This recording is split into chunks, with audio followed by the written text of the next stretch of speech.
Welcome to Tigray Television. I'm here with today's news. Stay with us.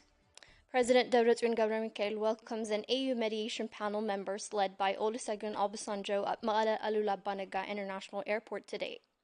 The AU delegation led by Olusegun Obasanjo includes AU mediation panel members Dr. Fumzuli Malbo and AU's Commissioner for Peace and Security Ambassador Bankole Adio. The delegation arrives in Ma'ala to see the status of the implementation of peace agreement and spoke with Tigray government officials that comprises member of Tigray Central Command Getachew Radda, General Tzadkan ገብረትንሳኤ, as well as Commander-in-Chief of the Tigray Defense Forces, General Taddese Warrede.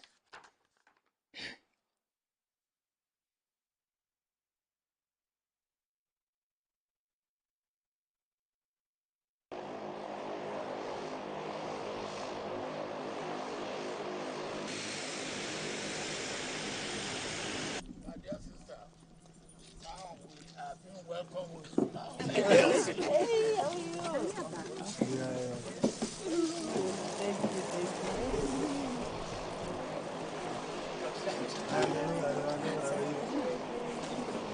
He's the president of the meeting.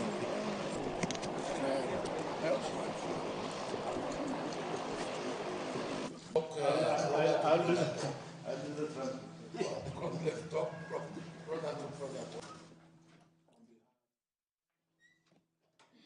Mikhail also briefed the delegation on the steps taken by his government to implement the peace deal.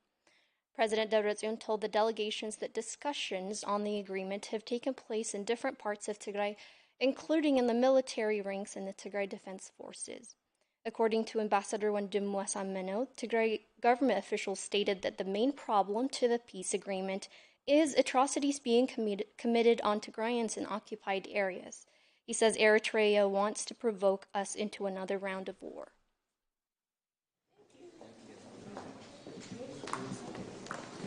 They want to know the status of the implementation of the agreement.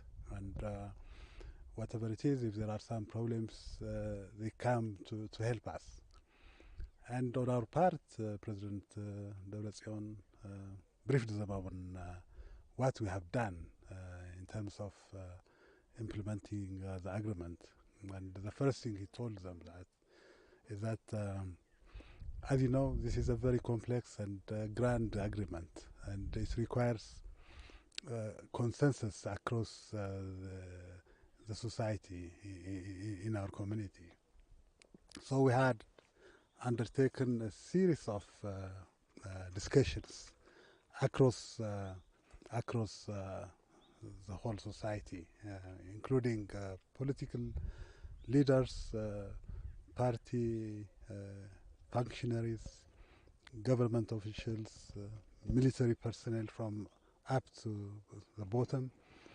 And we informed them that in the course of our discussion, we have built a consensus, a supportive consensus of the agreement. Secondly, we have also undertaken some concrete actions in terms of implementing the agreement. One is we have made ready all the government offices to start to resume the services, the banks, the power utilities, the telephone services, and so on and so forth.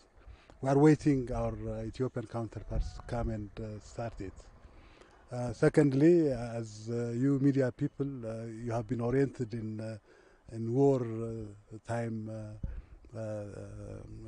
orientation, so we have to bring you back to a peaceful and conciliatory tone. So I think we have also done in this that, but we have also told them the challenges in terms of implementing the agreement. One of the most crucial problem is the Eritrean atrocities in the occupied territories. We know the intention. They want to provoke us into another round of fighting, you see. The atrocities they are committing is horrendous. Hundreds of people are being massacred every day. Villages are burned, properties looted, people disappearing, and so forth. So I think we have told them that the most problematic factor in the whole exercise is Eritrea's intention to torpedo the agreement. So I think we have told them that it is the responsibility of the Ethiopian government. It is a responsibility of the international community, because this is an international agreement, observed, guaranteed by the international community. It's incumbent on them to do something about this criminal government. Otherwise, when it comes to our relationship with the Ethiopian establishment, including the army, it's encouraging. We don't have any significant problem in terms of working with the Ethiopian establishment to implement the agreement. There are some slow downs. The humanitarian delivery is very slow. The services have not yet resumed, and all this, I think, we hope and believe that it's a technical problem. It's not a deliberate political decision to really slow the process down. So I think we had a very good discussion, and they have told us that they will do something to address our concerns, and they are encouraged by what they have observed in terms of our status of implementation. AU's delegation in Ma'ala also met Tigray religious fathers and discussed the humanitarian situation on the ground. In their meetings, AU's High Representative for the Horn of Africa and former President of Nigeria, Olusegun Obasanjo, says that no country should accept the presence of any foreign forces on its land. This comes after religious fathers stated their concern on the involvement of Eritrean forces in the war on Tigray and atrocities they continue to commit. Let's take a look.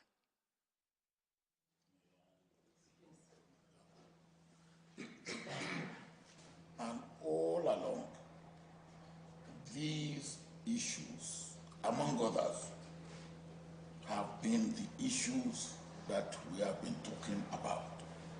We have been working on the issue of foreign troops. And no country should accept the presence of foreign country on its land. And that, in fact, at our meeting in Pretoria and the agreement we reached in Pretoria, at our meeting in Nairobi with the military leaders, these issues came up for discussion and for way out to deal with them. The visit we are paying today is to see how best the issues that you have raised and the ones that you have not raised, like the issue of bringing about services, like the issue of human rights. They are all issues that we will discuss how to get them all settled so that peace, security, stability, progress, and the welfare and well-being of people, all the people of Ethiopia, can be ensured.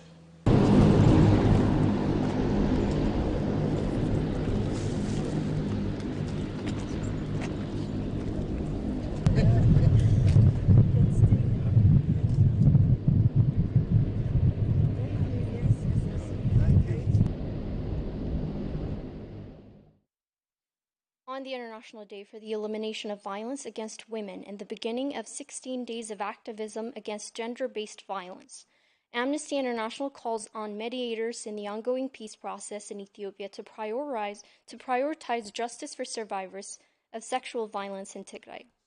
Flavia Mongovia, Amnesty International Deputy Regional Director for East Africa, said, "The African Union must urgently pressure the Ethiopian government to fully cooperate with both national and international investigative mechanisms on human rights to ensure justice for victims and survivors of violation."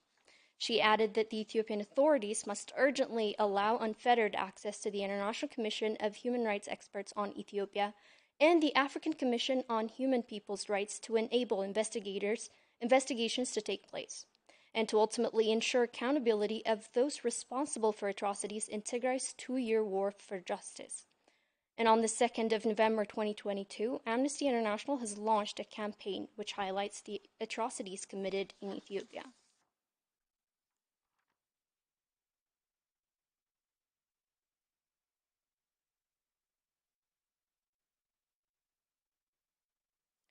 The signing of a peace agreement between the Ethiopian and Tigrayan governments has sparked a glimmer of hope for the people of Tigray, especially IDPs who have suffered tremendously from lack of humanitarian aid and termination of basic services. IDPs of Western Tigray sheltered in a health center repurposed into an IDP camp say they're looking forward to the withdrawal of external forces from Western Tigray so that they can return home. Aragawi Garumkail has more. Western Tigray has seen a gruesome ethnic cleansing during the 2-year-long war, and as a result, millions of its residents were forced to be internally displaced to different areas within the region. Here in Mekelle, there are more than 500 IDPs of Western Tigray, most of whom are women and children sheltered in a health center that is currently repurposed to center for IDPs. The IDPs say that they were forcibly banished from their lives in their hometown by the Amhara and Eritrean forces. My name is Haile Gebrselassie. I am displaced from Humura as the Amhara and Eritrean forces started to commit atrocities against Tigrayans. I used to work as a salesman and I had a peaceful life. But due to the atrocities that were being committed against Tigrayans, I was forced to flee from my home along with my family, leaving behind all my belongings. Currently, I am being tormented here in this IDP camp along with my family of hunger and lack of essentials. تقبلنا المنقص وعطور عام شر زهرنا نعن تصبينا أنت زي كنا من مصر حنا قري ولا عين سور إنقص. Here we are relying on others to survive because we are already blinded by the hardship of life. Our situation here is impossibly hard to describe. We couldn't be able to work as we were displaced empty-handed, leaving all we had behind. On the top of that, our family members are dispersed everywhere. Some of them are in Sudan and some of them in different IDP camps elsewhere in Tigray. So my hope is to return back to my normal life and meet again my family members who are gone.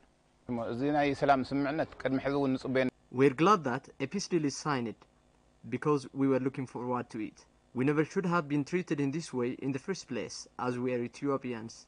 We have endured unspeakable atrocities in the hands of the Amhara and Eritrean forces. What we are expecting now is the immediate execution of the signed peace deal. So we need the withdrawal of the Eritrean and Amhara forces from our land. We also need the international community to monitor the implementation of the signed peace agreement on the ground. It has been almost a month since a peace deal was signed between the governments of Tigray and Ethiopia, but the external forces that annexed territories of Tigray have not yet withdrawn, and IDPs remain away from their homes.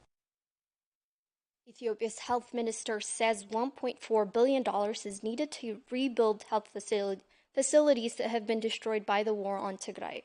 Liat Taddese, Minister of Health in Ethiopia, told state media that health facilities have been a deliberate targets of destruction during the war. The minister highlighted that according to provisional data collected from NGOs, at least $1.4 billion is needed to rebuild health facilities damaged due to conflicts across Ethiopia. Leah also noted that a total of 3,666 health facilities have been destroyed, stating that most of which are in Tigray. Moreover, the minister cautioned that health facilities in most areas, such as Maikuhli and Dabra by northwestern Tigray, had been deliberately vandalized and looted to render them non-functional. Last year, Doctors Without Borders reported that out of 106 health facilities in Tigray visited by MSF From mid-December 2020 to March 2021, nearly 70% had been looted and more than 30% damaged by the war.